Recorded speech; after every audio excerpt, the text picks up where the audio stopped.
sou nutricionista, mestre em nutrição, pós-graduada em nutrição esportiva e coordenadora da pós-graduação em nutrição vegetariana e vegana da Nutimed, tá? Quem aqui não me conhece ainda do Instagram, pode buscar, deixei aqui o contato do Instagram para vocês, buscar lá e seguir, porque eu gosto de usar bastante esse espaço para compartilhar atualizações sobre o tema, receitas, enfim, todo tipo de coisa. Meu Instagram está cada vez mais focado realmente no público vegetariano, porque essa demanda é real, tá?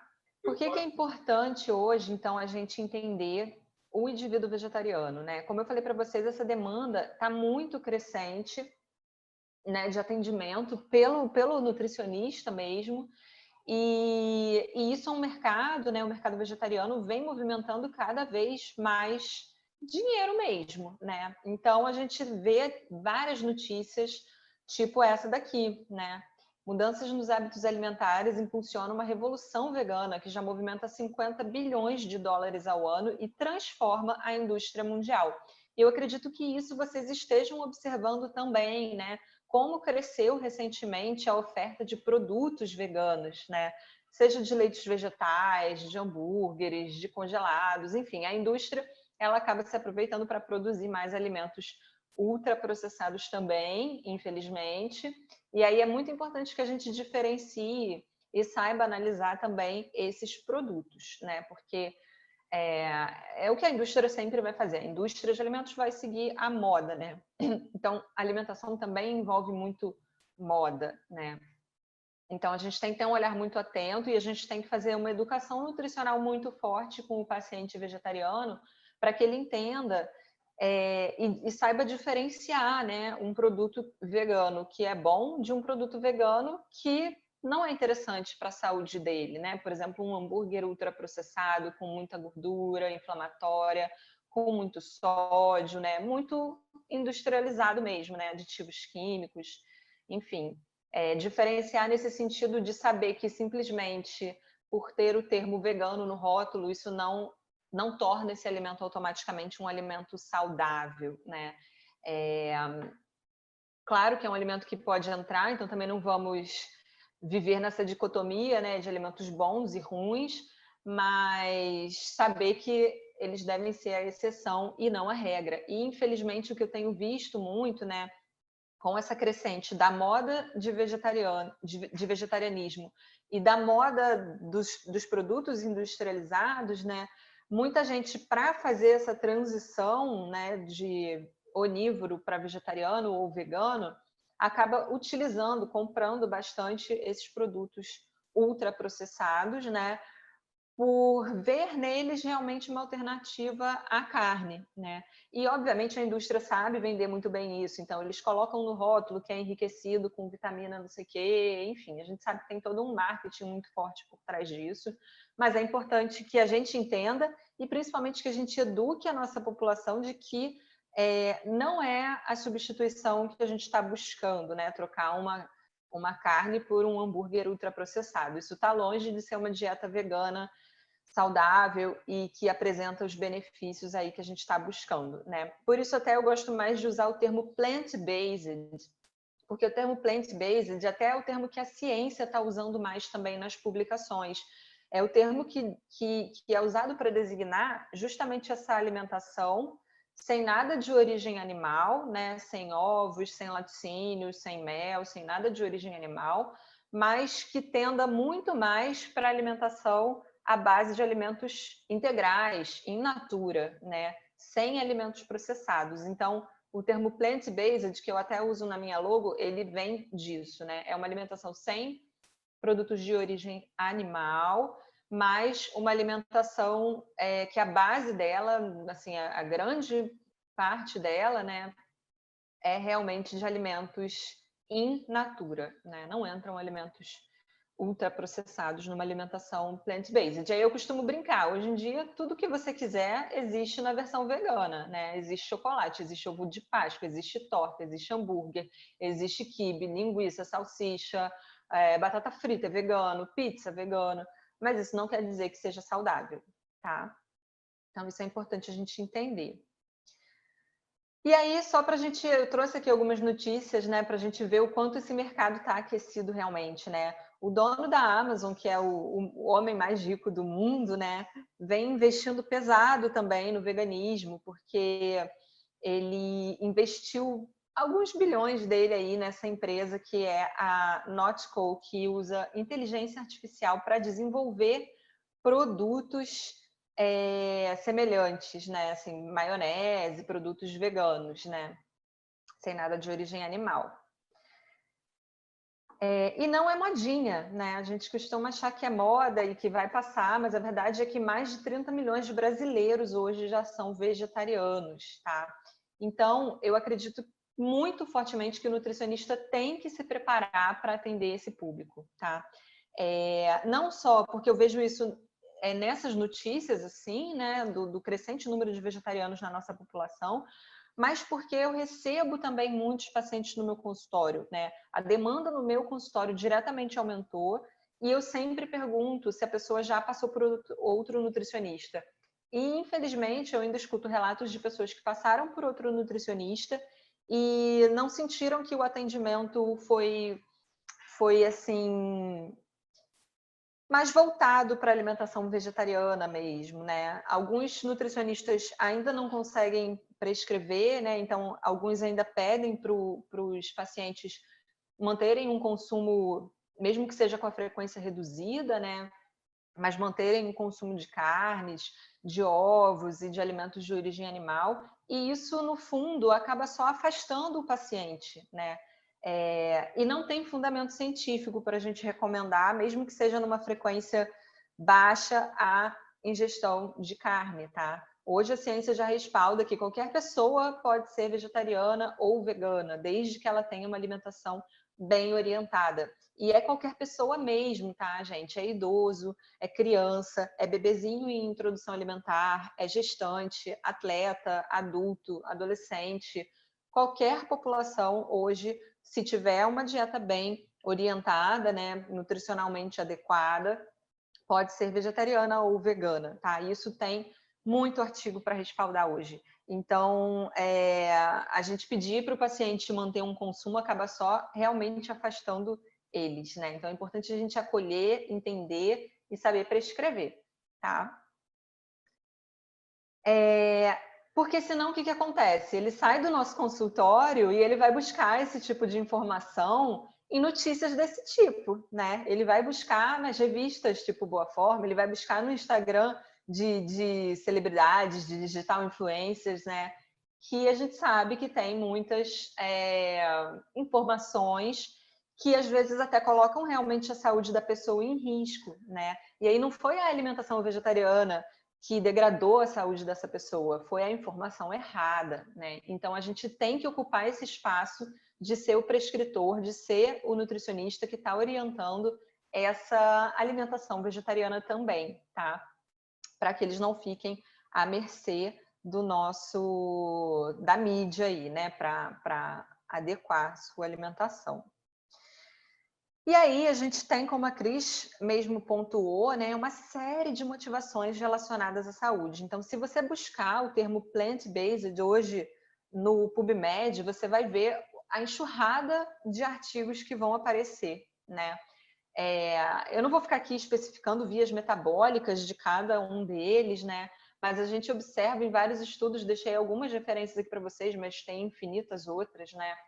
A gente observa, sim, com a alimentação vegana, plant-based, uma melhora da composição corporal em indivíduos com sobrepeso, melhora da resistência à insulina, isso é muito, muito relatado, porque o perfil de aminoácidos e o perfil de antioxidantes e fitoquímicos presentes na dieta vegetariana, ele potencializa muito a ação do receptor de insulina, tá? Então, a gente consegue melhorar a cascata de ativação desse receptor quando há a ligação da insulina ali, tá? Então, muitas vezes a gente pensa, vai ser uma dieta vegetariana, vai ter muito carboidrato, mas os estudos mostram que mesmo com um percentual de carboidrato mais alto nessas dietas, a gente ainda assim observa melhora da composição corporal e melhora da resistência à insulina por causa da composição mesmo dessa alimentação, essa questão que eu falei para vocês, composição de aminoácidos, de fitoquímicos, de antioxidantes, e também por uma outra via, que é a alteração da microbiota desses indivíduos, né? Então, obviamente, a gente pensa que é uma alimentação muito mais rica em fibras, né? E que é uma alimentação que não tem vários componentes que tem na alimentação com produtos de origem animal. Então, a microbiota também ela vai se adaptar a essa nova alimentação e a gente vai conseguir, após alguns meses, fazer essa transformação da microbiota que fica muito mais favorável à melhora de doenças metabólicas como a resistência à insulina, hipertensão, doenças cardiovasculares, tudo isso indiretamente pela produção de várias substâncias que a nossa microbiota produz, por exemplo, o TEMAL, né, o N-óxido de trimetilamina. Então, a alimentação vegetariana consegue reduzir muito, por exemplo, essa produção de TEMAL, reduzindo, então, as chances de eventos cardiovasculares, de doença renal. Enfim, a microbiota, a gente sabe hoje que é um mundo, né? A gente poderia ficar aqui uma semana falando de microbiota e de tudo que está relacionado à microbiota e todas as vias aí que ela ativa ou bloqueia, né, a partir do que a nossa microbiota produz, né. Redução de hemoglobina glicada, isso também é bem interessante, né? Mesmo o paciente que já é diabético, a gente consegue um controle melhor dessa hemoglobina glicada quando a alimentação plant-based está bem adequada, ajustadinha, né? A gente observa uma menor mortalidade por doenças cardiovasculares, uma menor incidência em risco de vários tipos de câncer e essa melhora da microbiota, né, que eu já dei uma leve explicada para vocês, né? A gente observa um maior crescimento do filo Bacteroidetes e uma redução do filo Firmicutes. Isso está muito relacionado ao excesso de peso, à obesidade e a essas doenças metabólicas aí que eu citei, tá? Só resumidamente. E aí, o primeiro passo para você entender como você vai tratar esse paciente vegetariano que está chegando hoje, ou que já é vegetariano, ou que quer fazer essa transição para o vegetarianismo, eu diria que o primeiro passo é dar uma lida nesses guidelines. Então, várias sociedades de nutrição e alimentação e dietética do mundo já publicaram guidelines, né? Esses guias aí para orientar a gente na hora de entender o vegetariano. Todos esses, eu botei aqui só 2, tá? Mas tem outros. Todos esses guidelines, eles são unânimes em dizer aquilo que eu disse há alguns minutos para vocês, que é qualquer pessoa do mundo pode ser vegetariana ou vegana. Em qualquer fase da vida, o veganismo é compatível, desde que a gente tenha uma alimentação equilibrada e orientada pelo nutricionista, tá? Esses guidelines, então, eles pontuam benefícios da dieta vegetariana, tá? E eles pontuam alguns dos principais pontos que a gente deve prestar atenção, tá? Então, eles colocam nutrientes que o vegetariano tem maior risco de desenvolver deficiência, seja por uma baixa ingestão ou por uma baixa biodisponibilidade, né? Ou pelos dois juntos, né? É claro que uma coisa está sempre associada à outra, né? Então, assim, eles pontuam alguns dos nutrientes que eu vou citar. Ômega 3, tá? Se a gente pensar realmente que é uma pessoa que não vai estar fazendo ingestão de frutos do mar, né? O ômega 3 a gente precisa prestar atenção. Vitamina D, mas a gente sabe que aqui no Brasil a ingestão mesmo dessa vitamina não é o principal, é mais a exposição solar mesmo que a gente deve se preocupar. O ferro, a gente vai falar um pouco dele, eu trouxe alguns slides. O cálcio, também coloquei alguns slides. Vitamina B12, essa é a mais importante, a gente vai falar dela também. E zinco, o zinco também pode ter sua biodisponibilidade reduzida na alimentação vegetariana. Então, os mesmos processos que vão melhorar a biodisponibilidade do cálcio e do ferro também vão melhorar do zinco, tá? E a gente vai falar deles. Beleza? E aí, antes da gente apontar o dedo e falar, é muito prevalente a baixa ingestão de cálcio na população vegetariana, a deficiência de tal e tal vitamina é muito frequente, a deficiência de ferro é muito frequente entre os vegetarianos. Eu pergunto para vocês, como está o consumo desses micronutrientes pela população do Brasil em geral hoje? Vocês atendem onívoro que chega com anemia, com deficiência de ferro, com deficiência de B12 também, com baixa ingestão de cálcio, com exames alterados em relação ao metabolismo de cálcio. Então, isso não é uma exclusividade do indivíduo vegetariano.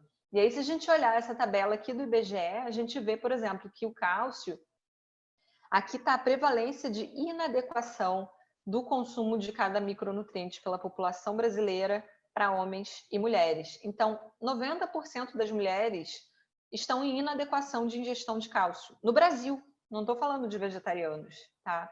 84% dos homens, tá? Então, isso não é... E para ferro também, para o zinco, a gente observa uma prevalência alta. O ferro, cadê ele? Tá aqui em cima. Olha a quantidade de mulheres, né? 30% das mulheres do Brasil não ingerem a quantidade de cálcio que deveria, né? Então, eu não estou falando isso para passar o pano e falar, então o onívoro, se o onívoro não come, tá tudo bem. A ideia não é a gente nivelar por baixo, tá? A ideia é a gente mostrar que todo mundo está precisando melhorar essa ingestão de micronutrientes, né?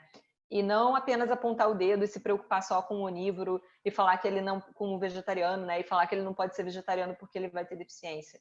Porque essa não é a realidade. A realidade é que a maior parte do Brasil tem deficiências de micronutrientes e a gente sabe disso, né? E aí eu entro no ferro, né? Vou dar uma pincelada aqui rápida sobre alguns pontos que eu acredito que vocês já saibam, tá? Mas só para relembrar, né? O ferro, a gente tem a utilização dele na medula óssea, formando hemoglobina das hemácias e transportando, então, ajudando a transportar o oxigênio. 60 a 70% do ferro do nosso organismo está incorporado a hemácias, tá? Os outros 20 a 30% vão ficar armazenados em outras células do nosso organismo. E a ferritina é a nossa molécula que estoca o ferro, tá?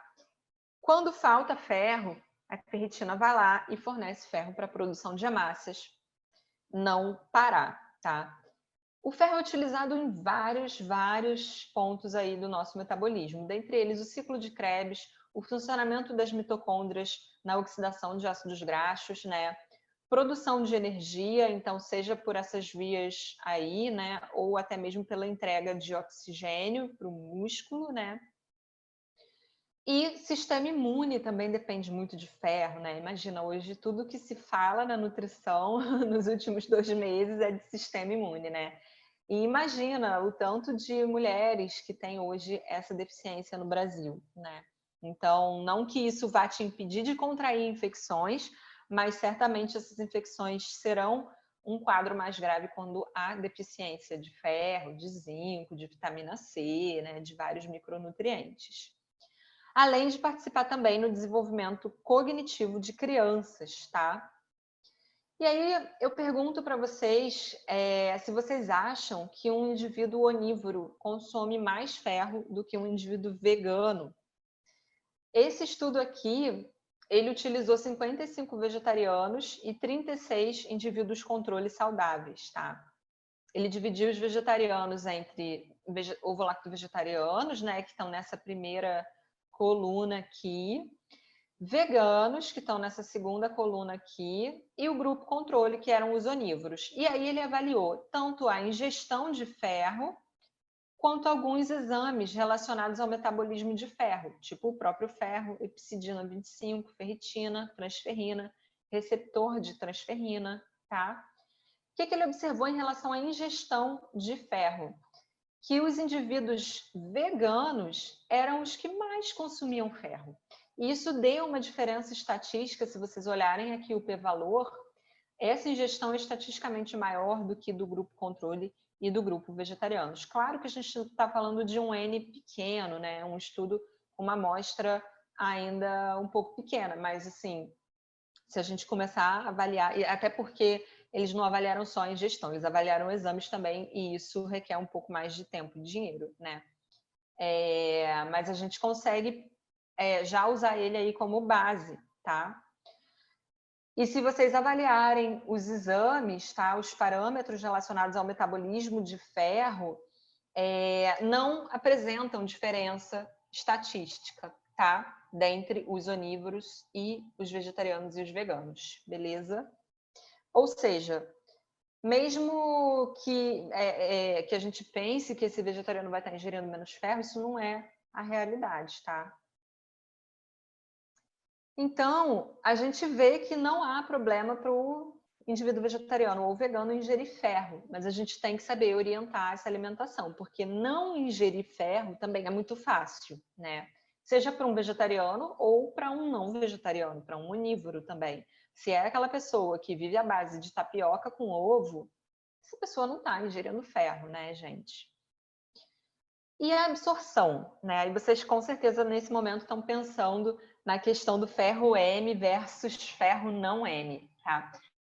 Isso é um ponto importante que a gente deve levar em consideração. E aí eu quero dizer para vocês que a absorção do ferro M também não é tão maravilhosa assim não, tá? Ela varia entre 10 a 40%, tá? Enquanto que a do ferro não M varia de 2 a 20%. Por quê? Porque o ferro M está dentro daquele anel de porfirina, então ele passa mais fácil pela nossa barreira intestinal, né?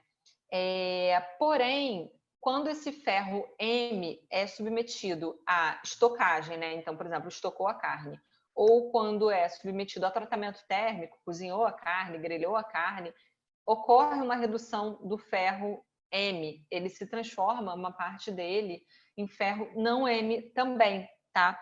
Então, o que a gente vê na prática é que a absorção do ferro M, considerando essa perda, vai ser em torno de 18%, tá? Ou seja, muito semelhante à do ferro M, beleza? Do ferro não M, perdão. Então, o que a gente deve fazer como nutricionista? Adequar esse plano alimentar. E isso pode ser um desafio. Nas minhas aulas, que eu peço para os alunos levarem laptop ou levarem dietas que eles já calcularam antes, onívoras, eu falo, olha, pega aí uma dieta onívora que você calculou alguma vez na vida, que você achou que estava uma dieta boa, bem adequada e tudo mais. A maior parte dessas dietas onívoras que a gente olha e fala, nossa, essa dieta está super saudável, a maior parte não atinge a DRI de ferro, né? Porque mesmo que você esteja prescrevendo carnes, muitas vezes você vai colocar mais carnes brancas, que tem menos ferro, você não prioriza tanto às vezes feijões, vegetais verdes escuros, né? Diversos alimentos que a gente sabe que são fontes de ferro importantes, tá? Então, mesmo o cálculo de dieta onívora, vocês podem dar uma olhada hoje em alguns cálculos de vocês vão ver que não é fácil bater a quantidade de ferro, se você não pensar especificamente nisso na hora de planejar o cardápio, tá? E aí a gente deve sim pensar na biodisponibilidade desse ferro, porque ela pode reduzir com fitatos, com taninos, então a gente deve pensar em como melhorar essa biodisponibilidade. Por exemplo, germinação e o processo de remolho, que a gente sempre orienta a fazer antes de cozinhar os feijões e outras leguminosas. Isso é essencial para reduzir o teor de fitatos desses alimentos, dessas leguminosas, tá? E até cereais também pode ser interessante fazer remolho. Arroz integral, quinoa, castanhas, sementes, dependendo de como serão utilizadas, é interessante fazer esse processo de remolho, tá? E aí nos vegetais, a gente tem o ferro não M, né? E a gente deve pensar em otimizar a absorção desse ferro não M também. Qual é a melhor maneira de fazer isso? É utilizando vitamina C. Porque o ferro não M, ele está na forma de ferro mais 3.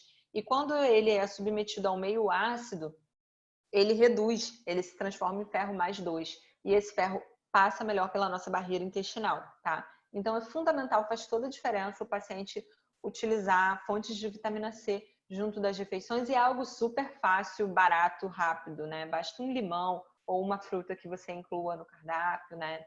Que seja fonte de vitamina C. E daí a gente tem uma série de sintomas que podem estar relacionados à deficiência de ferro. Fadiga, cansaço, sonolência, hipotireoidismo, queda de cabelo, unhas fracas, queda de performance, quando a gente pensa em atletas, tá? Tudo isso pode estar relacionado à deficiência de ferro. E é importante a gente entender que existe uma diferença entre deficiência de ferro e anemia, tá? A deficiência de ferro é o estágio inicial, que é quando a gente vê uma baixa ferritina e a gente pode ver alteração em outras exames relacionados ao metabolismo de ferro também, dependendo do estágio dessa deficiência. Então, transferrina, saturação de transferrina, capacidade total de ligação do ferro, né? Tudo isso pode tá se alterando aí quando a gente tem o quadro de deficiência. Quando esse quadro evolui para anemia, é quando a gente vê realmente que a medula óssea já não está recebendo ferro adequadamente e as hemácias já estão sendo produzidas com pouca hemoglobina. Então, a hemoglobina no hemograma vai estar baixa. Só que isso já é o estágio final da deficiência. Se você tivesse tratado antes, no estágio inicial, quando essa ferritina estava baixa, quando a poupança estava com o saldo baixo, você não tinha ficado com esse débito todo aí, né? Essa dívida enorme de ferro para sua medula, beleza? E aí, entrando então na questão do cálcio, o cálcio é outra coisa que a gente se preocupa bastante e eu acho importante, realmente legítima essa preocupação, porque a gente pensa também na biodisponibilidade desse cálcio, né? Não só na concentração dele, mas na biodisponibilidade, tá? Então, ele também não é um problema para os vegetarianos se o nutricionista sabe adequar essa prescrição, né? Então, a gente deve fazer uma prescrição pensando também em focar em alimentos fontes de cálcio, tá? Amêndoas, tahine, gergelim, leites vegetais fortificados podem ser uma opção interessante dependendo do caso também, né? Alguns vegetais verdes escuros, brócolis, couve, agrião, né? Tudo isso a gente tem que pensar, alguns feijões também, né? Pensar em colocar e pensar em melhorar a biodisponibilidade também. Então, o que é mais importante? A gente não só adequar a quantidade na dieta, mas a gente acompanhar os exames do metabolismo de cálcio também, tá? Otimizar a absorção dele, ou seja, melhorar a biodisponibilidade desse cálcio. E aqui também é importante que a gente faça o processo de remolho, porque os fitatos também podem interferir nessa absorção, e que a gente pense no contexto da refeição como um todo, porque várias substâncias que são muito que estão muito concentradas tipicamente numa dieta plant-based, várias delas podem interferir na absorção de cálcio, tipo oxalatos, taninos, né? Então a gente tem que pensar no cardápio e tem que pensar na forma de preparo desses alimentos também. Então o oxalato, por exemplo, basta a gente ferver por 2 minutos o alimento e descartar a água de cocção, né? Então beterraba, espinafre, tudo isso é importante que a gente faça esse processo para otimizar a biodisponibilidade do cálcio, por exemplo, né? Reduzindo o teor de oxalatos, né? E além disso, a gente tem que pensar em minimizar a perda, tá? Quando eu falo de perda, eu falo realmente da perda óssea, da perda renal, né? Da excreção urinária de cálcio, e aí a gente pode avaliar também exames de urina para ver como está essa perda, tá? É importante ressaltar que a medida isolada do cálcio sérico, ela não tem validade, tá? Em termos nutricionais. A gente precisa fazer essa bateria de exames para ver como está o metabolismo do cálcio, tá? E lembrar que boa parte desse cálcio, ele é transportado no nosso sangue pela albumina.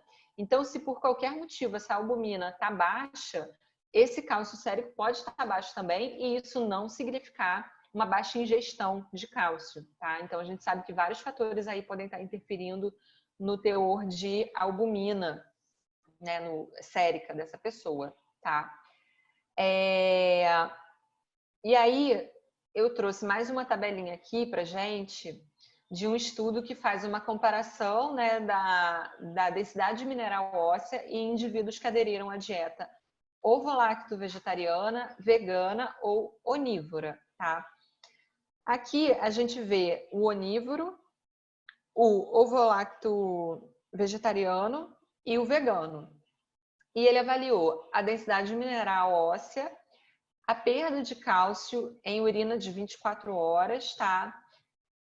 Os ânions, o pH da urina e o PRAL, tá? O PRAL, para quem não conhece, é um cálculo matemático, tá? Que é utilizado para determinar se a dieta tá com mais carga ácida ou mais carga básica, se ela tá alcalinizando ou acidificando mais a urina, tá? Então ele é um parâmetro importante também, porque a gente sabe que em meio ácido a gente ocorre uma maior necessidade de sistemas tamponantes, que muitos deles utilizam o cálcio, né? Então, se a gente compara a densidade mineral óssea de onívoros, de ovo-lacto-vegetarianos e de veganos, a gente vê que não há diferença estatística, tá? Olha para o p-valor, não há diferença estatística. Nesse grupo, novamente, não é um N muito grande, mas vocês veem que são exames caros e refinados, né? Então, a gente consegue por aqui começar a ter algum parâmetro, beleza? A perda de cálcio urinária, se a gente observar, na verdade, ela é muito maior nos indivíduos onívoros, tá? Ela deu diferença estatística aqui, por isso tem um Azinho, dos onívoros, em relação aos ovo-lacto e em relação aos veganos, tá? Que apresentaram uma perda de cálcio urinária menor. E é isso que eu falei para vocês, a gente tem que se preocupar não só em otimizar o fornecimento de cálcio via dietético, a biodisponibilidade desse cálcio, mas a retenção desse cálcio no organismo, né? De nada adianta a gente dar cálcio, às vezes até suplementar cálcio, se a dieta, se outros fatores dietéticos estão aumentando a perda urinária desse cálcio, por exemplo, né? Representando aí uma provável perda óssea mais acelerada, né? Provavelmente. E aí a gente tem que pensar em outros nutrientes também, que a gente vai falar depois aqui. Além disso, a gente tem o pH urinário. Aí vocês podem observar também que o pH urinário dos onívoros foi ligeiramente mais ácido. Pouca coisa, mas isso foi suficiente para dar uma diferença estatística, né? Estatisticamente mais ácido do que os veganos e ovo-lacto-vegetarianos. E o PRAL, que é esse cálculo que eu falei para vocês, quanto menor, melhor, porque significa que a pessoa está com uma urina menos, com um potencial renal menos ácido, tá? Então, se vocês observarem, a acidez é muito maior nos indivíduos onívoros do que nos vegetarianos e muito menor ainda nos indivíduos veganos, beleza? Isso provavelmente tem uma relação aí com a perda de cálcio urinária. Então, não houve diferença na densidade mineral óssea desses indivíduos, houve uma menor excreção urinária de cálcio, houve um pH urinário maior, né? Ou seja, menos ácido, com uma menor mobilização de cálcio dos ossos, né? E, peraí que agora está aqui na minha frente, a minha barrinha. Menor acidose metabólica. Isso também é associado a uma melhora de resistência à insulina, tá? Peraí, agora parou de passar meu slide. Foi. Então, isso que eu estava falando para vocês. Vamos lembrar que o osso ele depende de vários outros nutrientes. E não adianta a gente ficar pensando só no cálcio. Pensando que você não pode cortar laticínio porque vai faltar cálcio, ou pensando em suplementar só o cálcio de maneira isolada, quando a gente quer focar o nosso tratamento no osso, tá? É muito importante que, além de adequar esse PRAL da dieta, a gente também consiga otimizar o consumo de várias outras vitaminas que são importantes para o osso também, como a vitamina D, a vitamina K, o magnésio, a vitamina A, a vitamina C, o zinco. Então, tem muito paciente que chega tomando cálcio com a vitamina D lá embaixo, sem ingerir alimentos fontes de vitamina K, sem ingerir alimentos fontes de zinco, de vitamina C, tá? Então, isso é crucial. Vamos parar de olhar para o nutriente isolado, porque os nossos nutrientes, eles estão numa homeostase no nosso organismo. Isso requer um equilíbrio, beleza? E aí, a gente, como nutricionista, deve considerar a biodisponibilidade desse cálcio também, tá? Que eu falei um pouco para vocês já. Mas o que melhora essa absorção de cálcio, essa biodisponibilidade do cálcio? Vitamina D, fitase, que é a enzima que quebra os fitatos, tá? Que é ativada durante os processos de remolho. E piora essa biodisponibilidade com oxalatos, que eu já falei para vocês, que estão muito presentes nos vegetais verdes escuros, mas que com essas técnicas dietéticas a gente pode reduzir. Além de fitatos, que estão presentes nos cereais e em algumas oleaginosas e sementes, taninos dos chás, fibras, se tiverem em grande quantidade, também podem atrapalhar. Além do excesso de fósforo, de sódio, que normalmente vem associados a uma dieta muito rica em alimentos industrializados, né? E a cafeína, que a gente já sabe também, tá? E aí, em relação, então, à vitamina B12. A vitamina B12 é a única que eu já falo logo de cara na primeira consulta. Vitamina B12 é indispensável que você fale na primeira consulta desse vegetariano, porque é a única vitamina que os vegetarianos vão precisar suplementar. Quem é vegano e não consome nada de origem animal, realmente precisa fazer uma suplementação. E quem é ovo-lacto vegetariano até consegue manter esse nível de vitamina B12 adequado, dependendo muito do consumo da pessoa e de como ela metaboliza essa vitamina B12. Então, eu costumo dizer que a vitamina B12 é muito, muito, muito individual. É quase uma impressão digital, porque cada pessoa a gente tem que encontrar a dose correta para fazer a suplementação ou mesmo a ingestão. Então, eu tenho pacientes que consomem ovo e laticínio com alguma frequência e conseguem manter a B12 baixa, e tem outros que consomem até mais e a B12 cai, tá? Isso se dá por diversos processos, né? A gente sabe que a absorção da B12 já começa dependendo de um estômago funcionando bem, com células parietais secretando adequadamente aí o fator intrínseco, né? E a absorção dessa vitamina B12 lá no intestino também é muito específica e muitas vezes ocorre algum problema nisso também. Além do aproveitamento dela no nosso próprio organismo. Isso pode variar imensamente de pessoa para pessoa. Então, a gente tem que saber fazer uma avaliação individualizada. E, além de tudo isso, ainda tem vários fármacos que interferem no metabolismo dela. Dentre eles, principalmente, o omeprazol, o pantoprazol e essa classe de inibidores, né, de bomba de próton, tá? Para falar, então, da B12, eu queria dizer que ela também é uma deficiência muito prevalente em onívoros, mas a gente não está focando nos onívoros aqui na aula. A aula é sobre vegetarianos. Então, eu falo isso só para ressaltar que ela não é uma deficiência exclusiva dos veganos, mas não é por isso que a gente vai banalizar a dimensão desse problema. Então, a gente não vai passar o pano para os veganos só porque os onívoros também estão ruins da saúde, beleza? Estão mal de saúde, na verdade, né? Então, além da baixa ingestão, né, de alimentos fontes, tem vários outros fatores que podem levar à deficiência de B12, tá? Uso de diversos fármacos, deixei aqui alguns para vocês olharem: omeprazol, metformina, contraceptivos orais, problemas no estômago, né, na secreção do fator intrínseco, disbiose, isso pode fazer toda a diferença na absorção dessa B12. Problemas no intestino que atrapalham a absorção, questões genéticas, tem diversos fatores que interferem na vitamina B12, tá? E aí a gente vê nos estudos que cerca de 50% dos vegetarianos têm deficiência dessa vitamina e isso é muito, muito grave, tá? Primeiro começa com os mitos de que alguns alimentos veganos seriam fonte, então algumas pessoas acreditam que algas, que espirulina, clorela, alimentos fermentados, que bactérias de forma geral e algas seriam fontes de B12.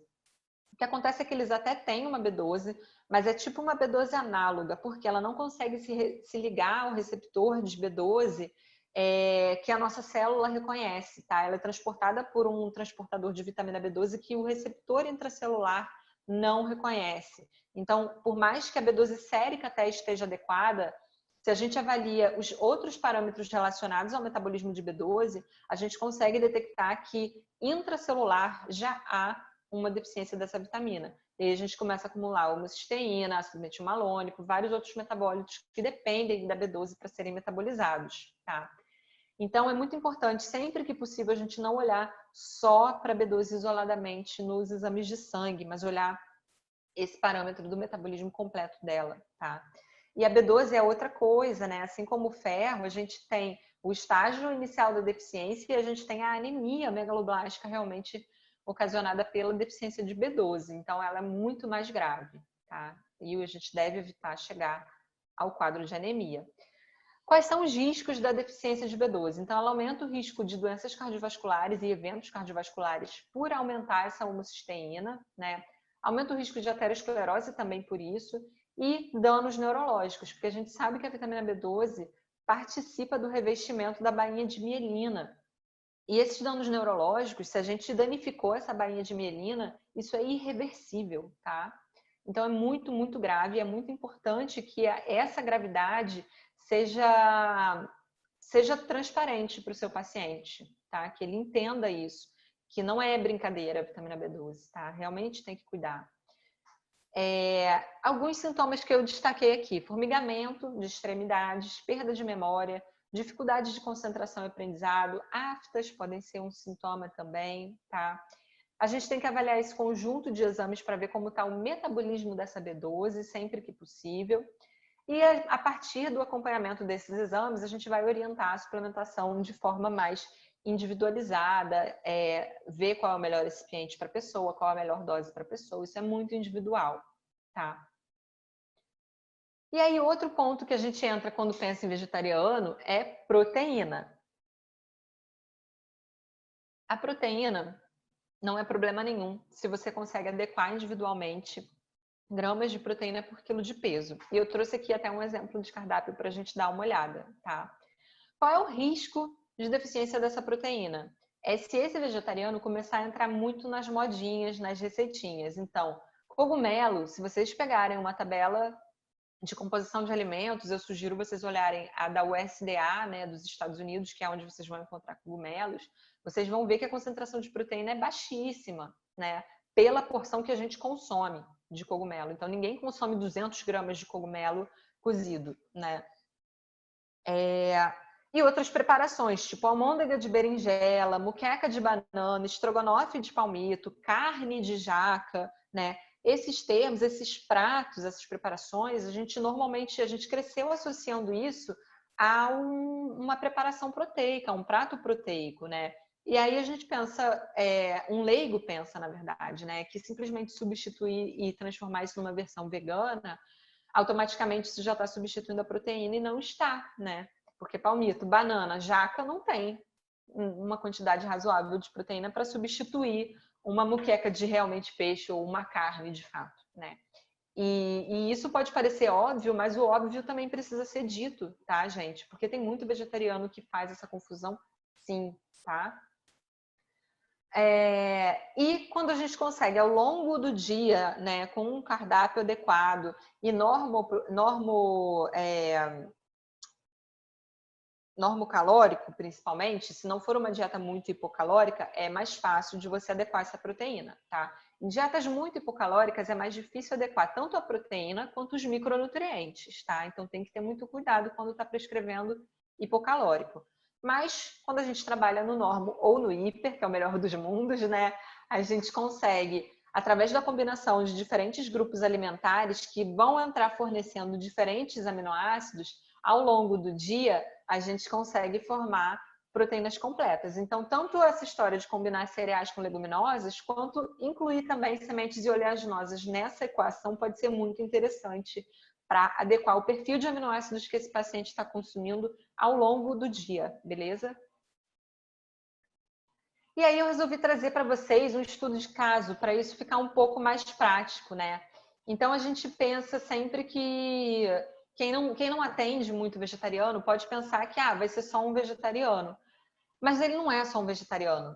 Ele pode ser um vegetariano idoso, ele pode ser um vegetariano com diabetes, ele pode ser uma vegetariana gestante, ele pode ser um vegetariano com síndrome do intestino irritável, e isso é muito mais trabalhoso de tratar, né? Então, ele nunca vem só sendo vegetariano. É bem mais raro isso, né? Geralmente vem alguma coisa aí de presente junto, né? Então, eu trouxe esse caso de uma mulher que eu atendi até agora durante a quarentena.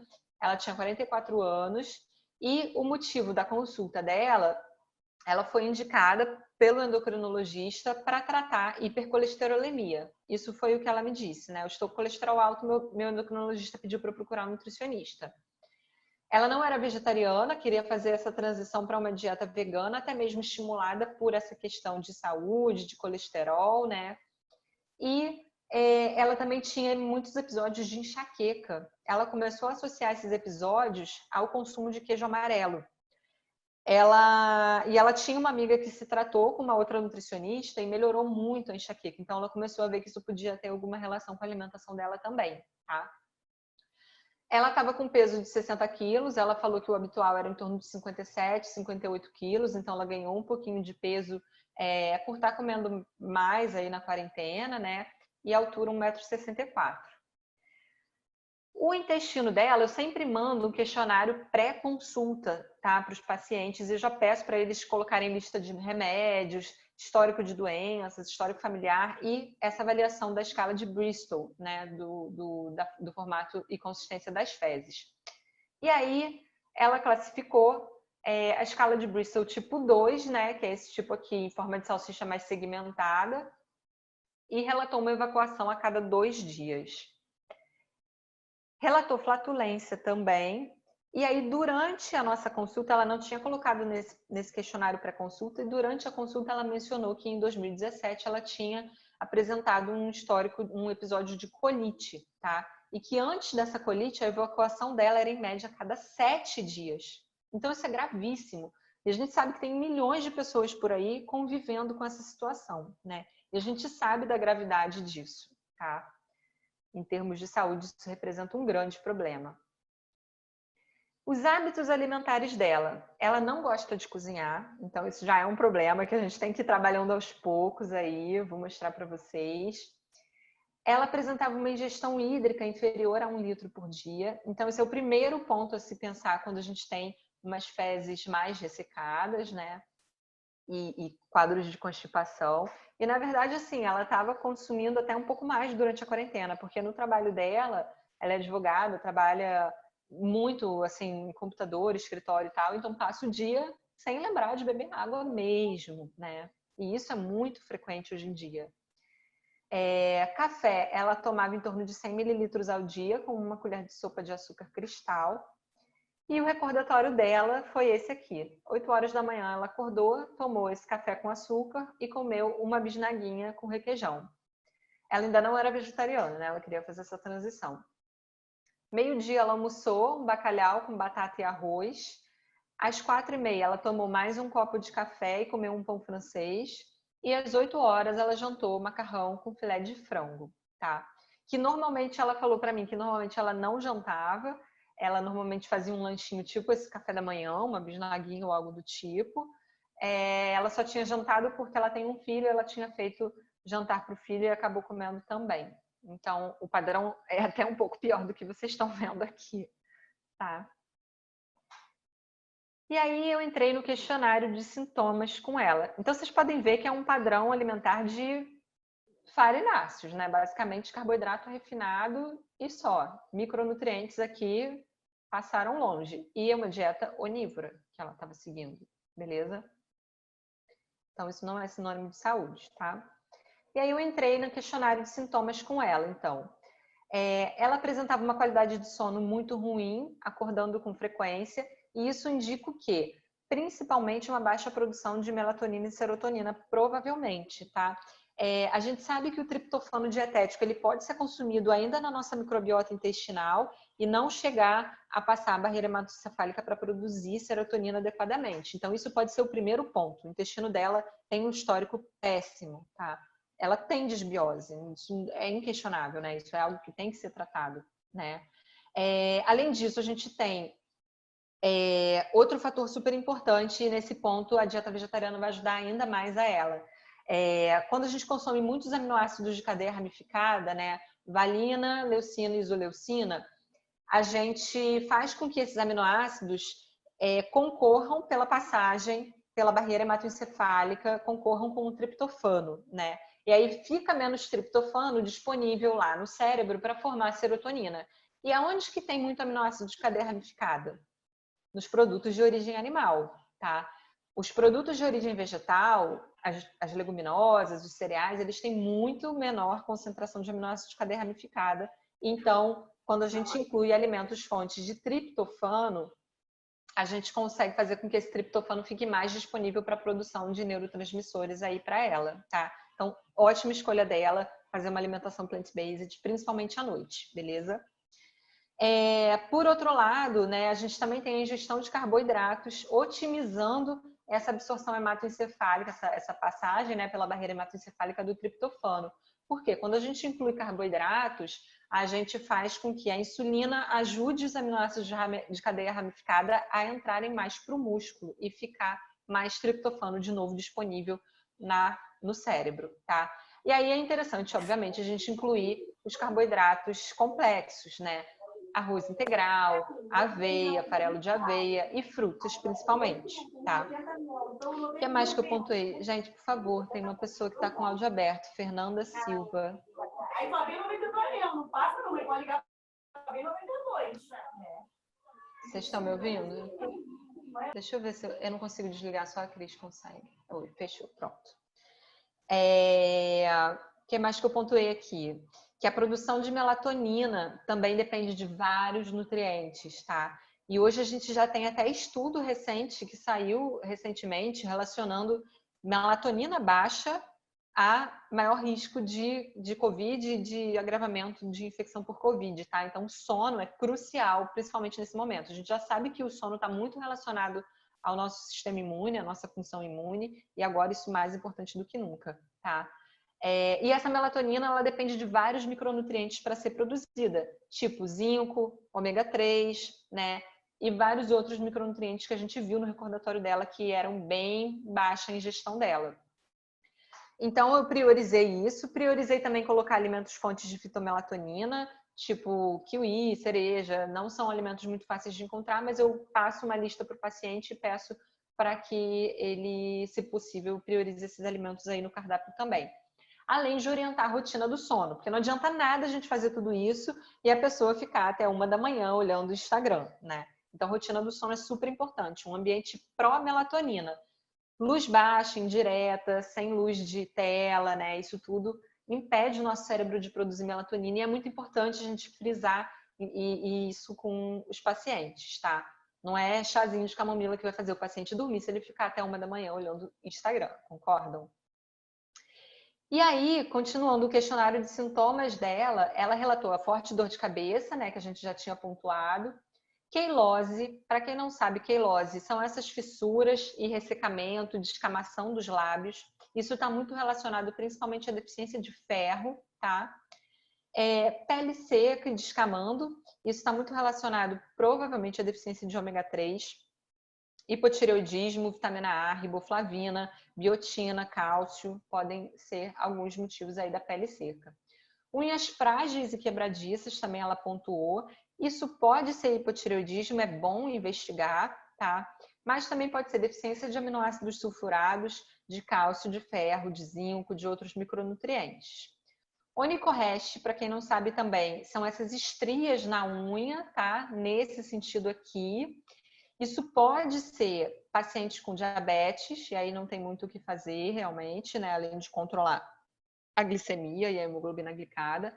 Mas isso pode ser deficiência de vitamina A, de ferro, de ácido fólico, de proteína, de complexo B em geral, né? E a diabetes. Então, pensem em todos esses micronutrientes que eu falei, pensem no padrão alimentar dela, de comer pão com requeijão ou com manteiga 2, 3 vezes por dia, de fazer um almoço muito pouco variado, né? Realmente faz sentido que ela apresente esses sintomas, porque a ingestão de micronutrientes dela era muito baixa, né? Tem a questão da constipação também, né? E é isso a gente já falou, uma baixa ingestão de fibras, isso ficou muito claro no recordatório dela, e uma baixa ingestão de água também. Então, esses são os 2 primeiros pontos a corrigir para melhorar essa constipação.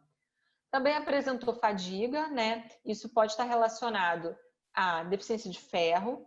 Isso pode estar relacionado ao mau funcionamento da mitocôndria dela também. A gente sabe que a mitocôndria depende de vários micronutrientes, tipo, inclusive coenzima Q10, né? Mas também que a nossa mitocôndria fica muito ruinzinha quando tem muito estresse oxidativo, ou seja, muito pouco antioxidante. Pensa numa pessoa que não está dormindo nada, que se estressa muito no trabalho e que tem esse padrão alimentar sem antioxidante praticamente, né? Então, muito difícil a mitocôndria dela estar funcionando bem. Além disso, a fadiga também pode ser deficiência de ácido fólico, deficiência de ácido pantotênico, biotina, complexo B, vitamina K, vitamina A, tá? Apatia foi outro sintoma que ela pontuou, que pode estar relacionado a niacina, vitamina C, ácido fólico, ferro, biotina, cálcio e zinco. Memória ruim, e aqui eu penso logo na B12, tudo que tem em relação neurocognitivo eu penso logo em B12, tá? Mas também pode ser cálcio, magnésio e vitaminas do complexo B e zinco. E concentração ruim, novamente eu penso direto em B12, também pode ser zinco, tá? Deixa eu ver aqui as horas, peraí. Tá, temos ainda meia horinha. E aí eu coloquei aqui nesse slide destacado os principais aí que foram fazendo uma teia, né? Aonde que todos esses sintomas dela se encontram, principalmente nesses nutrientes que eu destaquei aqui nesse slide, tá? que se vocês avaliarem o padrão alimentar dela, vocês vão ver muito claramente que a ingestão realmente era baixa, tá? Zinco ficou aqui, né? Também. E aí ela tinha exames, eu adoro quando o paciente chega já com exames. Ela tinha ido ao médico e o médico tinha pedido alguns exames já. Então vamos olhar.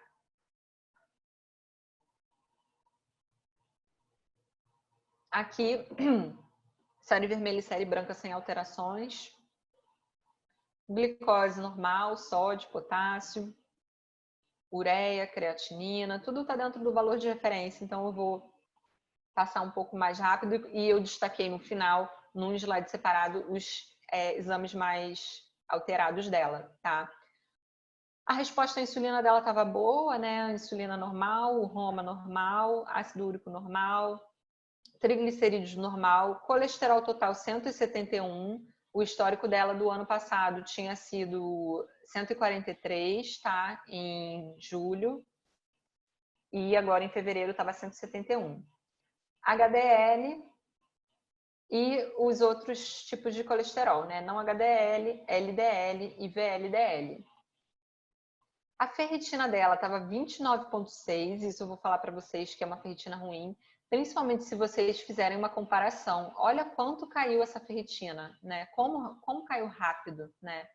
E isso, pelo padrão alimentar dela, só vai continuar caindo, principalmente no momento que ela parar de ingerir ferro N, né? Vai agravar ainda mais. Vitamina B12 dela deu 310 e eu vou falar para vocês que esse nível já não está muito legal. E, infelizmente, a B12 foi o único, dosagem de B12 sérica foi o único exame de B12 que ela apresentou. Não tinha nenhum outro exame relacionado ao metabolismo de B12 para a gente confirmar. E aí tinha esses exames aqui. Antitireoglobulina, né? Para quem não sabe, antitireoglobulina e antiperoxidase tireoidiana são anticorpos que respondem a uma doença autoimune da tireoide, que é a tireoidite de Hashimoto, tá? A tireoidite de Hashimoto, tem muito paciente que tem, não sabe nem que é Hashimoto, às vezes, o médico só falou que é hipotireoidismo, e a pessoa acha que eu tenho isso e ponto final, eu não tenho o que fazer em relação a isso. Só que a nutrição faz muita diferença no tratamento do Hashimoto. O Hashimoto não tem cura, pelo menos a gente não sabe, né? Uma cura para isso, é uma doença autoimune mesmo, onde o corpo começa a atacar a própria glândula da tireoide, mas toda doença autoimune a gente sabe que tem muita relação com a alimentação. Uma alimentação que hiperestimule essa produção de anticorpos, que seja mais inflamatória e principalmente uma microbiota desajustada, uma desbiose. Isso tem um potencial inflamatório muito grande. Uma grande entrada de lipopolissacarídeos através de um intestino com hiperpermeabilidade, isso estimula muito o sistema imune. Então, é imprescindível primeiro tratar o intestino em qualquer doença autoimune, tá? E é isso que eu falo, o paciente vegetariano não é só vegetariano, ele é vegetariano com várias doenças juntas muitas vezes, né? Então, a gente tem que ter um olhar mais crítico para isso. Então, a antitireoglobulina dela até estava dentro do valor de referência, porém a antiperoxidase tireoidiana dela estava bem alta, 154, quando o limite é até 34, tá? O TSH dela estava normal, mas ele vai e vem, ó, se vocês verem, é uma ondulação aqui muito grande, né, do valor desse TSH. T3 livre, T4 livre, estavam normais, e o TRAB, que é o anticorpo antirreceptor de TSH, estava dentro da normalidade também. Fora isso, olha a testosterona total dela. Ela não toma anticoncepcional. Tudo bem, ela tem 44 anos, já está se aproximando de uma menopausa, mas ainda assim uma testosterona bem baixa, né? Não foi detectada, na verdade. Quando eles colocam inferior a 2,5, é porque 2,5 é o limite de detecção do kit do laboratório, né? E não foi detectado testosterona no sangue dela, tá? E aí, por isso, eles não conseguiram nem calcular quanto seria a testosterona livre e a biodisponível. Então, é lógico que ela não tem energia para fazer várias coisas. É lógico que ela está sempre cansada. É lógico que ela não quer fazer atividade física. Ela não estava fazendo atividade física e ela não consegue voltar a fazer, né? E a testosterona, ela depende também de vários micronutrientes para ser produzida, de zinco, de antioxidantes, de vários micronutrientes, né? Então, primeira coisa a se pensar aí nisso. A vitamina D dela até deu ali no limite, né? 29,9, então menos mal. o ácido fólico dela deu razoável e a proteína C reativa dela deu dentro do limite, tá? Abaixo de 0,5. O hepatograma dela deu todo normal, as funções hepáticas dela estão adequadas, tá? E aí, destacando aqui, então, o que mais me chamou a atenção nesse caso, tá? A ferritina deu 29,6. Se vocês olharem o valor de referência desse laboratório onde ela fez o exame, é no mínimo 13. Só que 13 já é um estoque muito baixo de ferro. Imagina que você tem 13 ferros para entregar para uma medula. Óbvio que não é assim, né? Mas enfim, é um estoque muito baixo e uma faixa muito ampla de normalidade desse laboratório, né? Vai de 13 a 150. Então, isso é muito estranho, né? Não é possível que uma pessoa que tenha 13 e outra que tenha 150 sejam classificadas da mesma maneira, né? Então, o nível mais adequado que a gente vê hoje é que essa ferritina esteja acima de 40, tá? Abaixo de 40, você já pode começar a ver alteração de outros parâmetros relacionados ao metabolismo de ferro, e o estoque, a conta poupança desse ferro começa a ficar ali no vermelho, tá? Se aproximar do vermelho. A vitamina B12 dela deu 310 e isso é uma deficiência funcional de vitamina B12. Por quê? Quando a gente não tem outros exames para avaliar o metabolismo de B12, se a gente não viu outros metabólitos, a gente pode presumir que 500 seria um ponto de corte para essa vitamina B12. Por quê? Porque a maioria dos estudos já colocam para gente que quando está abaixo de 500, já tem alteração de vários metabólitos intracelulares relacionados à deficiência intracelular de vitamina B12, tá? Então, por mais que ela ainda esteja circulante e dentro do valor de referência, que novamente é estupidamente amplo, né, para os laboratórios, a gente sabe que 500 é um ponto de corte mais seguro, tá? Quando você está olhando só para a vitamina B12 sérica isolada. A antiperoxidase tireoidiana que eu falei para vocês dela estava elevada, né? Então, detectando aí um anticorpo contra a tireoide. E aí ela me falou, realmente eu tenho Hashimoto. Eu fiquei pensando, gente, ela realmente não tem noção do quanto isso pode fazer diferença com a nutrição, né? No manejo dessa doença, né?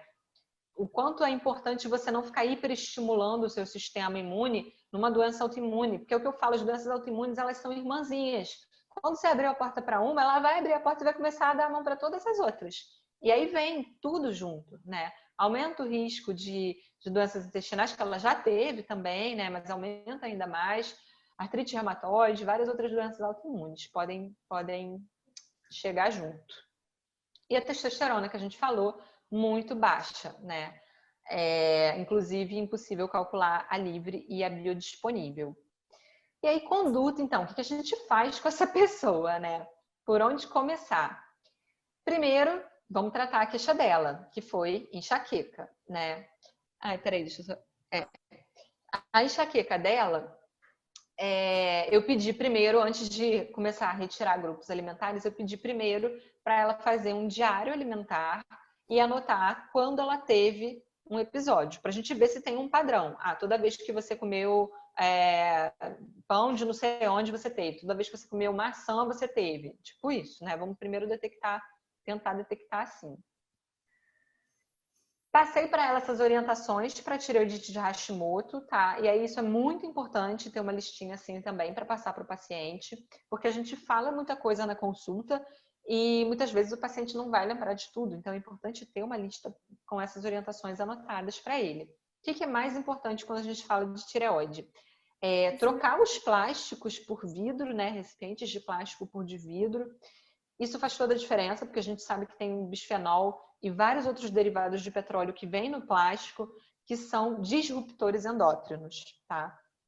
Além disso, trocar tudo que puder de alimentos por orgânicos, porque os pesticidas também são grandes disruptores endócrinos e estão muito relacionados a doenças da tireoide, principalmente, mas também a doenças, a desregulação de hormônios sexuais também pode estar relacionada ao alto consumo de pesticidas, tá? Então, às vezes, essa testosterona dela também vem disso.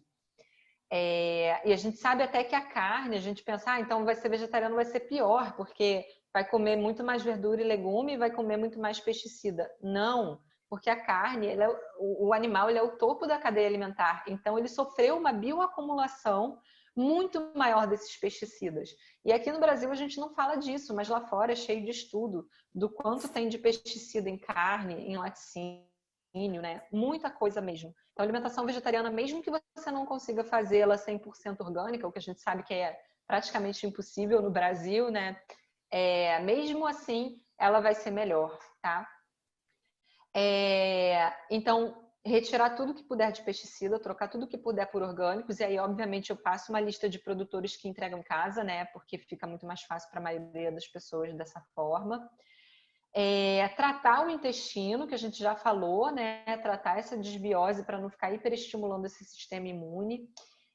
Além disso, evitar chá verde, soja, esses alimentos que podem potencializar aí algum problema de tireoide. E para o Hashimoto especificamente, pode ser muito interessante remover, ou pelo menos reduzir ao máximo, retirar do dia a dia mesmo, o glúten, tá?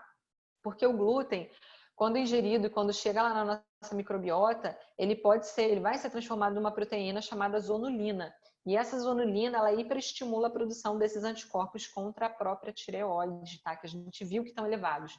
Então, não é que tudo isso vá reverter o Hashimoto dela. Não vai reverter, ela vai morrer com Hashimoto até, a não ser que a gente descubra uma cura aí no meio do caminho, mas é uma doença autoimune que ela vai levar para a vida dela. A gente não vai negativar a presença de anticorpos no organismo dela, mas a gente vai manter no nível mais baixo possível. Então, estimulando o mínimo possível reações cruzadas que vão estimular a produção desses anticorpos, tá? As orientações para insônia, que eu falei para vocês, e a rotininha pró-melatonina, né? Melhorar a melatonina, que a gente falou também. Então, incluir fontes de ômega 3, alimentação plant-based pelo perfil de aminoácidos, carboidratos complexos para disponibilizar triptofano para o cérebro, produzir serotonina, alimentos fontes de fitomelatonina e também alimentos fontes de magnésio são importantes, tá? Além disso, repor as vitaminas que ela apresentou deficiência, tá? Então, fiz uma manipulação para ela com complexo B e B12, tá? Então, eu nunca suplemento só a B12 sozinha. Porque ela já tinha sintomas de deficiência de complexo B. E 2, porque não faz sentido a gente suplementar uma dose altíssima de B12 quando a gente sabe que o metabolismo de B12 depende da B9 e da B6, né? E todas elas acabam uma dependendo da outra. Então, faz muito mais sentido você suplementar o complexo junto, mesmo que você coloque uma dose bem mais alta de B12, tá? Suplementei ferro também, né? Para a gente começar a repor esse estoque dela. Isso pode demorar muitos meses. E é muito importante que vocês observem se essa paciente, mesmo que ela apresente uma ferritina adequada, se ela tem um risco de desenvolver, dessa ferritina cair. E acompanhar sempre essa ferritina quando você estiver fazendo uma reposição de B12. Por quê? Quando você repõe B12 em doses muito altas e você faz essa reposição de B12 muito rápido, principalmente se você usa via sublingual, a tendência desse estoque de ferro é cair pela eritropoiese, tá? Porque você voltar a acelerar as funções lá da eritropoiese. Então, ter muito cuidado com o ferro. Eu gosto de suplementar em mulheres que menstruam sempre o ferro junto da B12, tá? Então, ter esse cuidado é importante. Porque se você suplementar muita B12, o ferro pode cair. Mandei fazer vitamina D3 vegana, isso está disponível na manipulação, tá? E mandei fazer zinco também, por causa de todos os sintomas que ela apresentou, daquele questionário lá que eu pontuei para vocês. Fiz uma dieta ligeiramente hipocalórica, que eu vou mostrar para vocês agora aqui rapidinho, para que a gente tenha alguns minutos no final também.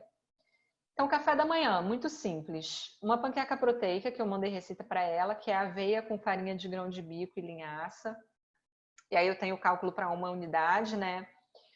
30 gramas de hummus, que é a pastinha de grão de bico, e que leva tahine também, né? Então, esse tahine também entra como uma fonte de cálcio. E uma fruta com chia. E aí, priorizar as frutas fontes de beta-caroteno. E lembrar que o beta-caroteno precisa de zinco para ser convertido à vitamina A. Ela apresentou vários sintomas de deficiência de vitamina A. E isso pode ser, às vezes, em decorrência de uma deficiência de zinco, porque a retinorredutase não consegue funcionar sem zinco, que é um cofator dela. E aí não consegue converter beta-caroteno para vitamina A. Tá? O almoço dela, onde vocês estão vendo, eu não calculo folhas, tá? Mas eu dou uma lista de folhas verdes escuras e peço para a pessoa priorizar as folhas verdes escuras aí na alimentação. Onde vocês estão vendo aqui, porção de proteína vegana, é uma lista que eu fiz com vários alimentos fontes de proteína e a pessoa pode escolher qual alimento ela quer. Então, por exemplo, lentilha. Para essa porção aqui, né, isso é uma média dos macronutrientes dessa minha tabelinha, tá? Onde tem lentilha, feijão, grão de bico, tofu, vários alimentos que vão ser a proteína do prato desse vegetariano, tá? E aí, por exemplo, eu quero lentilha, 160 gramas. Não, hoje eu fiz feijão, 200 gramas. Então, vai bater dentro dessa média de macronutrientes aqui, beleza? Então, eu sugiro que vocês façam uma tabela assim, tá? Ajustando a porção do alimento para você obter, sei lá, 10 gramas de proteína, 15 gramas de proteína, tá?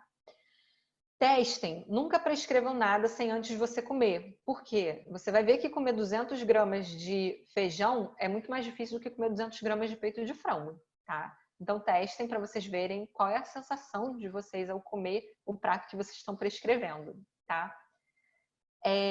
Vegetais B, né? Eu coloco uma médiazinha também. Semente de abóbora é bem interessante como fonte de zinco, como fonte de beta-citosterol, que ajuda a regular o cortisol, que para ela com certeza estava alterado, né? E fonte de proteína também, tá? E quinoa, tá? Isso foi a minha sugestão para o almoço, mas é óbvio que tem a lista de substituição, né? Então ela pode trocar quinoa por arroz integral, por outros alimentos. Lanche da tarde, muito simples também. Eu acredito que qualquer um que esteja aqui me assistindo lancharia isso agora fácil, né? Aveia, pasta de amendoim, fruta e gergelim por cima. O gergelim complementando o cálcio e também adicionando ácido gama-linolênico, né? Que é bem legal. E jantar. Se você olhar só para a tabelinha, você vai ver, ela vai comer arroz com feijão, semente e legumes. Parece super sem graça, né? Mas quando você entrega receitas para a pessoa, quando você dá ideias e quando você até ou coloca foto no plano ou vai colocando foto no seu Instagram mesmo de como combinar isso, isso é uma almôndega de feijão com arroz e um espaguete de legumes. Sai totalmente do óbvio, você está entendendo? Então você pode falar para o seu paciente, olha, você pode pode ir no restaurante aquilo, pegar arroz, feijão, legumes, ou você pode fazer algo muito mais interessante desse jeito. Se você tiver com tempo, se você tiver com disponibilidade, você pode congelar, né? Super fácil e rápido de fazer. Você pode aproveitar sobras, né, do almoço de ontem, que você não está a fim de comer a mesma coisa hoje, tá? E coloquei uma ceiazinha com um snack de grão de bico e nozes como fonte de também ômega 3 e de magnésio, outros micronutrientes importantes, tá? O que a gente somou aqui? 1.725 calorias, totalizando 213 gramas de carboidrato, que deu 49%, 34% de lipídios e 17% de proteína, que deu 1,2 gramas por quilo de peso. Aí muita gente vai falar, tá vendo? É difícil fazer uma dieta hiperproteica. Primeiro, vamos pensar para quem é essa dieta hiperproteica, tá? A gente sabe que mesmo numa dieta normoproteica, a pessoa tendo uma alimentação plant-based, vários estudos já mostram a melhora da composição corporal e perda de peso, por tudo aquilo que eu falei para vocês lá no início, né?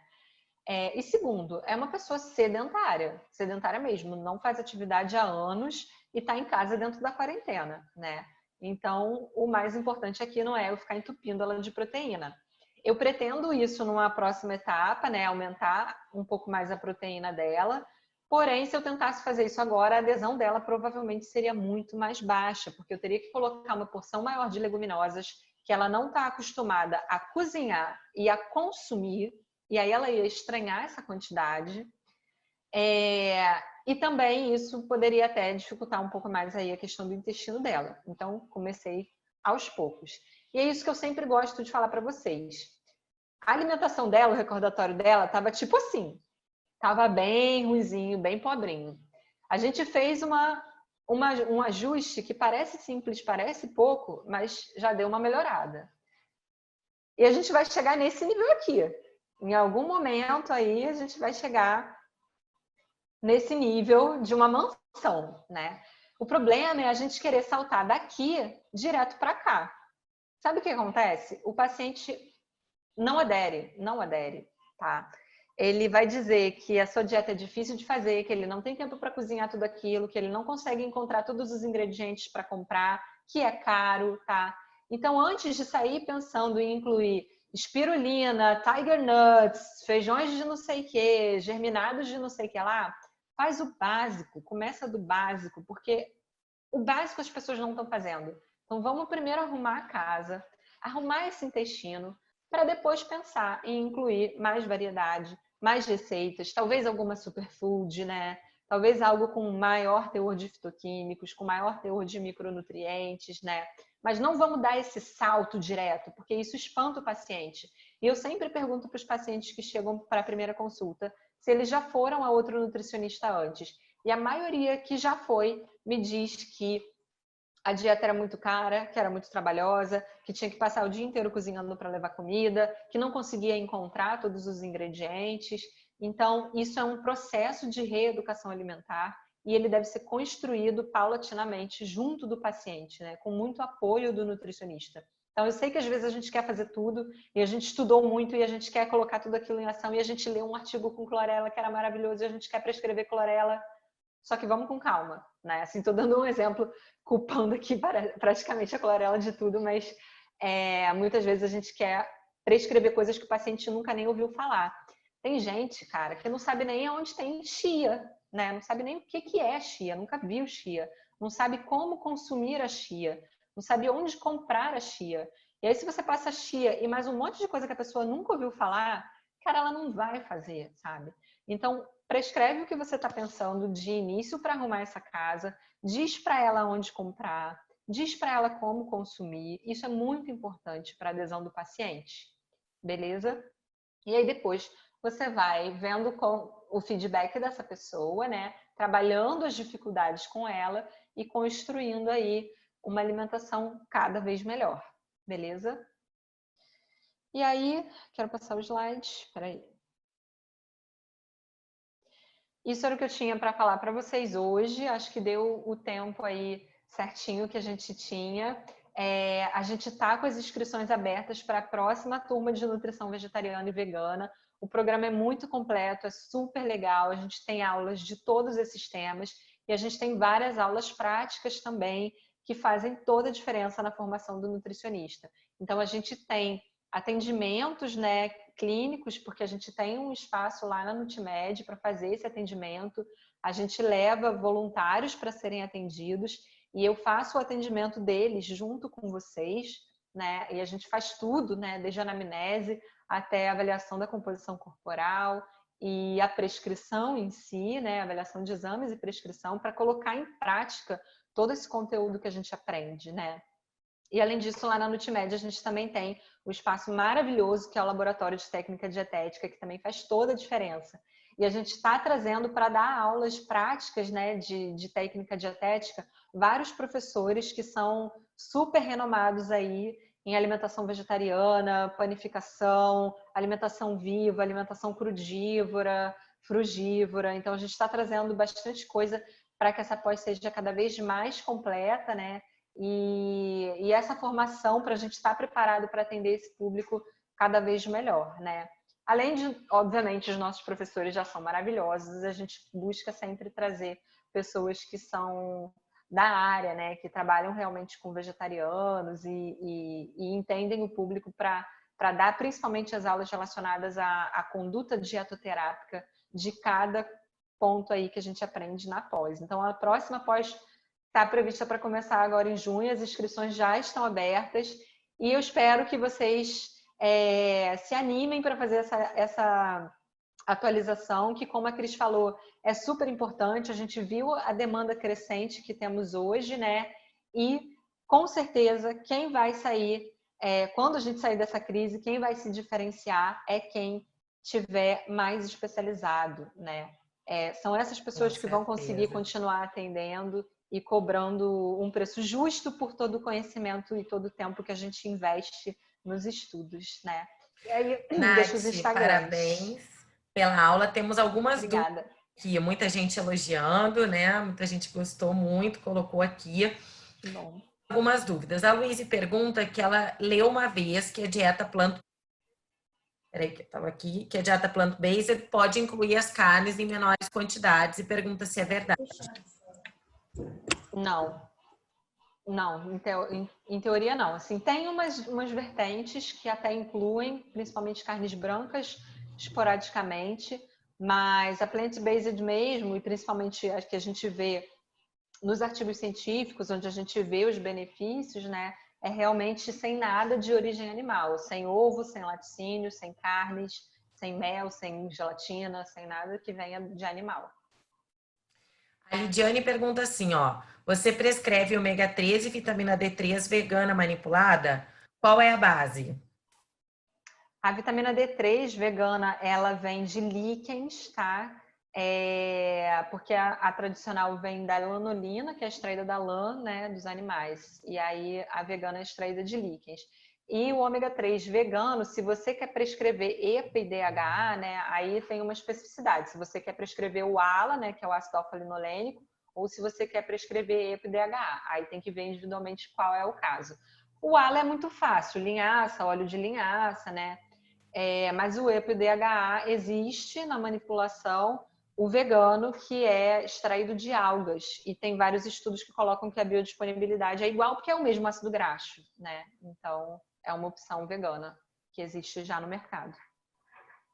A Thaís pergunta se você pode relembrar a quantidade de EPA e DHA ideal no ômega 3. E isso depende muito. Depende do objetivo, depende da população, né? Não existe DRI para EPDHA. Sempre que eu dou aula e falo de ômega 3, eu ressalto isso. Só existe DRI para o ALA, que é o ácido graxo essencial, né? Os outros ácidos graxos da cadeia ômega 3 não existe recomendação específica para a população em geral. Mas aí, se você for buscar, eu quero para uma população cardiopata, eu quero para gestante, aí tem específico para cada população uma recomendação de EPDHA. E dependendo né, do produto, enfim, é uma concentração diferente que você tem que ver quanto que você está dando da substância ativa, né? Exato. O cliente com dieta vegana reclama de não conseguir comer, já que tem muita fibra? Às vezes sim. Por isso que eu falei no final, testa em você primeiro, faz aí uma segunda sem carne, né, para você entender como que é comer essa refeição, porque sim, tem muita fibra e pode ser um desafio atingir essa porção, e principalmente se é uma pessoa atleta, né, que já é difícil de bater o VET, via alimentação, pode ser um desafio ainda maior. Então tem que ir também aos poucos, aumentando a quantidade aí no plano. Aqui eu não sei, acho que é uma pergunta muito específica, mas assim, poderia explicar a relação do ferro com a B12 na eritropoiese? É bem específico, né? Porque ambos são usados lá na produção dos glóbulos vermelhos, né? O que acontece é que se você começa a colocar muita B12 e acelerar de novo esse processo, a parte que precisa do ferro começa a ser puxada junto, né? E aí vai gastando o estoque de ferro, e vai gastando, vai gastando. Se não está muito ótimo esse estoque, e se a pessoa menstrua e perde regularmente, vai embora mais rápido ainda. O que acontece também com B12 e ácido fólico, né? Às vezes É, você dá aí você estimula a eritropoiese por conta disso. Ao estimular a eritropoiese, você leva o consumo de outros que são necessários e precipita uma deficiência se estiver limítrofe, né? exatamente. Importante, né? Por isso que você destacou, até porque o ácido fólico não acredito que seja uma deficiência comum, até por conta do que se come, né, na dieta, enfim. Não é para ser comum, Na pelo menos. dieta, né? Então, talvez a suplementação de B12 com ferro nesse sentido, né?